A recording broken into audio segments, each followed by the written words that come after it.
സംസ്ഥാന ഗവൺമെൻറ് ഒരു പുകമറ സൃഷ്ടിക്കുകയാണ്. സത്യത്തിൽ സംസ്ഥാന ഗവൺമെൻറ്റിൽ വിവരമുള്ളവർക്കൊക്കെ അറിയാം, സംസ്ഥാന ഗവൺമെൻറ്റിൻ്റെ ധനകാര്യ കെടുകാര്യസ്ഥത കൊണ്ടാണ്, മിസ്മാനേജ്മെൻറ്റ് കൊണ്ടാണ് ധനപ്രതിസന്ധി ഇത്രയും രൂക്ഷമായിരിക്കുന്നത്. അതല്ലാതെ കേന്ദ്ര ഗവൺമെൻറ്റിൻ്റെ ഒരു കുഴപ്പവും കൊണ്ടല്ലെന്ന്. കാരണം ഇതുപോലെ എത്രയോ ഇവിടെ തന്നെ വളരെ കൃത്യമായ കണക്കുകളോട് കൂടി തന്നെ ഞങ്ങളൊക്കെ അത് സമർത്ഥിക്കാറുള്ളതാണ്. കാരണം 15th ധനകാര്യ, ഇപ്പോൾ നമ്മുടെ സംസ്ഥാന ഗവൺമെൻറ് പറഞ്ഞിരിക്കുന്നത് 10ാം ധനകാര്യ കമ്മീഷൻ ഇത് വന്നിട്ടുണ്ട്. 10ാം ധനകാര്യ കമ്മീഷൻ്റെ കാലയളവിൽ കേന്ദ്ര നികുതി വിഹിതം സംസ്ഥാനത്തിന് 3.88%. ശരിയാണ്, ഏറ്റവും കൂടുതൽ കേന്ദ്ര നികുതി വിഹിതം കേന്ദ്ര പൂളിൽ നിന്ന് സംസ്ഥാനത്തിന് ഷെയർ കിട്ടിയത് ഈ 10ാം ധനകാര്യ കമ്മീഷനാണ്. അത് 3.88%. അപ്പോഴും സംസ്ഥാന ഗവൺമെൻറ് ഒരു കാര്യം പറയുന്നില്ല.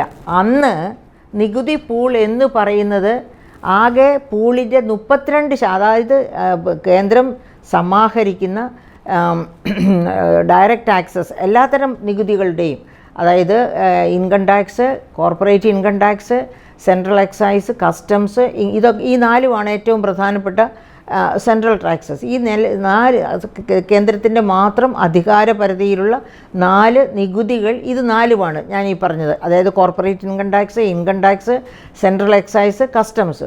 ഈ 4 കൂടി പൂൾ ചെയ്യുന്നതിൻ്റെ 32% 31%, 29% 10ാം ധനകാര്യ കമ്മീഷനിൽ. അത് 13ാം ധനകാര്യ കമ്മീഷനായപ്പോഴത്തേക്ക് 32%. 14ാം ധനകാര്യ കമ്മീഷനാണ് YV റെഡ്ഡി ചെയർ ചെയ്ത 14ാം ധനകാര്യ കമ്മീഷനാണ് അത് 42% ഉയർത്തുന്നത്. ഞാൻ പറഞ്ഞു വരുന്നത് എന്താണെന്ന് വെച്ചാൽ, ഈ സംസ്ഥാന സർക്കാർ ഇപ്പോൾ പുറത്തുവിട്ടിരിക്കുന്ന ഈ 3.88% എന്ന കണക്ക് ആകെ നികുതി പൂളിൽ 29% മാത്രം ഉണ്ടായിരുന്നപ്പോഴാണ് അതിൻ്റെ 3.88% കിട്ടിയിരുന്നത്. മറിച്ച് ഇപ്പോൾ 1.92% കിട്ടുന്നുള്ളൂ എന്ന് വ്യാഖ്യാനിക്കുമ്പോൾ ഓർമ്മിക്കുക, അത് 42%-ൻ്റെ 1.92%. ഇനി അതെത്രയും ആകട്ടെ, പറയുന്നതിലെ യുക്തി നമുക്ക് വിശ്വസിക്കേണ്ട കാര്യമില്ല. അതോടൊപ്പം തന്നെ എന്തുകൊണ്ട് 14ാം ധനകാര്യ കമ്മീഷൻ്റെ 2.5% നിന്ന് 1.92% 15ാം ധനകാര്യ കമ്മീഷനിലേക്ക് മാറി? അതായത് 15ാം ധനകാര്യ കമ്മീഷൻ പ്രവൃത്തി പദത്തിലെത്തുന്നത് 2021-22 മുതൽ 25-26 വരെയുള്ള വർഷങ്ങളിലാണ്. 21-22 മുതൽ 25-26 വരെയുള്ള വർഷങ്ങളിലേക്കാണ് 15ാം ധനകാര്യ കമ്മീഷൻ രീതി നടപ്പിലാക്കുന്നത്. അപ്പോൾ ഈ സമയത്ത് അതായത് നോംസിലുണ്ടായ മാറ്റം, ആ നോംസിലുണ്ടായ മാറ്റത്തിൽ ഒരു പക്ഷേ കേന്ദ്ര ഗവൺമെൻറ് ഇടപെട്ടിട്ടുണ്ടാകാം കുറച്ചെങ്കിലും. കാരണം കേന്ദ്ര ഗവൺമെൻറ്റിന് ഈ 32% നിന്ന് 42%-ലേക്ക് ഒറ്റച്ചാട്ടം ചാടി 14ാം ധനകാര്യ കമ്മീഷൻ ഇത് ഫിക്സ് ചെയ്തപ്പോൾ തന്നെ കേന്ദ്രം ഇടപെടാൻ ശ്രമിച്ചതാണ്. അത് 33% ഒതുക്കണം എന്ന് പറഞ്ഞ്. പക്ഷേ YV റെഡ്ഡിയോ അന്നുണ്ടായിരുന്ന BVR സുബ്രഹ്മണ്യമോ അത് സമ്മതിച്ചില്ല. അങ്ങനെയാണ് ഇത് 42% തന്നെ ഫിക്സ് ചെയ്തത്. ആ 42%-ൻ്റെ 1.92% കേരളത്തിന് കിട്ടുന്നത്. അപ്പോൾ ഇത് തന്നെയാണ് തെക്കേ ഇന്ത്യൻ സംസ്ഥാനങ്ങൾക്കൊക്കെ ഇതുപോലെ കുറവ് വന്നിട്ടുണ്ട്. കാരണം അവർ പോപ്പുലേഷൻ പോളിസി നടത്തി, പോപ്പുലേഷൻ കുറഞ്ഞു പോയി, അങ്ങനെയൊക്കെ കുറഞ്ഞു വന്നു. പക്ഷേ പോപ്പുലേഷൻ കുറഞ്ഞതുകൊണ്ട് അതായത് പല നോംസ് ഉപയോഗിച്ച് ഡെവല്യൂഷൻ പ്രിൻസിപ്പിൾ നടപ്പാക്കിയപ്പോൾ കുറവ് വന്നു എന്നുള്ളത് ശരിയാണ്. പക്ഷേ ആ കുറവിന് പകരമാണ് നമുക്ക് റവന്യൂ ഡെഫിസിറ്റ് ഗ്രാൻറ്റ് തന്നത്. ഏറ്റവും കൂടുതൽ റവന്യൂ ഡെഫിസിറ്റ് ഗ്രാൻറ്റ് കിട്ടിയ 2ാമത്തെ സംസ്ഥാനമാണ് കേരളം. ഏറ്റവും കൂടുതൽ റവന്യൂ ഡെഫിസിറ്റ് ഗ്രാൻറ്റ് കിട്ടിയ സംസ്ഥാനം വെസ്റ്റ് ബംഗാളാണ്, 40,115 കോടി. രണ്ടാമത് കിട്ടിയത് കേരളത്തിനാണ്, 37,814 കോടി. അങ്ങനെ ഏറ്റവും ഹയസ്റ്റ് ആയിട്ടുള്ള 2ാമത്തെ റവന്യൂ ഡെഫിസിറ്റ് ഗ്രാൻറ്റ് കിട്ടിയ സംസ്ഥാനമാണ് കേരളം. 1ാമത്തെ സംസ്ഥാനം വെസ്റ്റ് ബംഗാളാണ്. വെസ്റ്റ് ബംഗാൾ ഭരിക്കുന്നതും BJP ഇതര ഗവൺമെൻറ്റാണ്.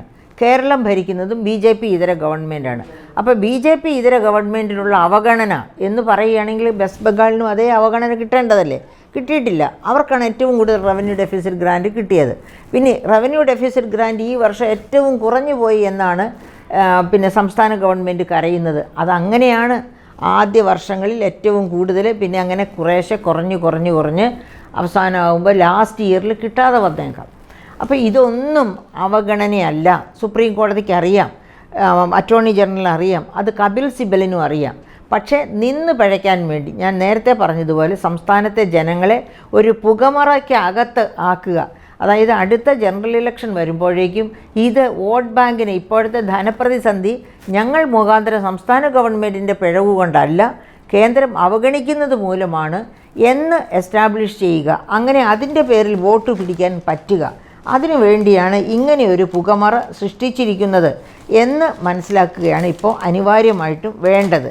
അപ്പോൾ 15th ഫിനാൻസ് കമ്മീഷൻ തന്നെ തന്ന വിഹിതം കേരളത്തിന് 1.92% എന്ന് പറയുമ്പോൾ കഴിഞ്ഞ പ്രാവശ്യം കിട്ടിക്കൊണ്ടിരുന്നതിനേക്കാൾ 0.57%, അതായത് 0.57% കുറവാണ് കേരളത്തിന് വന്നിരിക്കുന്നത്.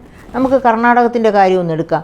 കർണാടകത്തിന് കുറഞ്ഞിരിക്കുന്നത് 1.06% ആണ്. അതായത് കേരളത്തിന് കുറഞ്ഞതിൻ്റെ ഏകദേശം ഇരട്ടിയോളം. എന്നിട്ട് കർണാടകത്തിൽ ധനപ്രതിസന്ധി ഇല്ല. അതുപോലെ തന്നെ നമ്മൾ നോക്കണം, തമിഴ്നാട്ടിൽ, ആന്ധ്രയിൽ, തെലങ്കാനയിൽ, ഈ സൗത്ത് ഇന്ത്യൻ സംസ്ഥാനങ്ങൾക്കൊക്കെ ഇതുപോലെ ഏറിയും കുറഞ്ഞും കേന്ദ്ര വിഹിതം കുറഞ്ഞ സംസ്ഥാനങ്ങളാണ്. എല്ലാ തെക്കേ ഇന്ത്യൻ സംസ്ഥാനങ്ങൾക്കും കുറയാനുണ്ടായ കാരണവും നമ്മൾ പറഞ്ഞതാണ്.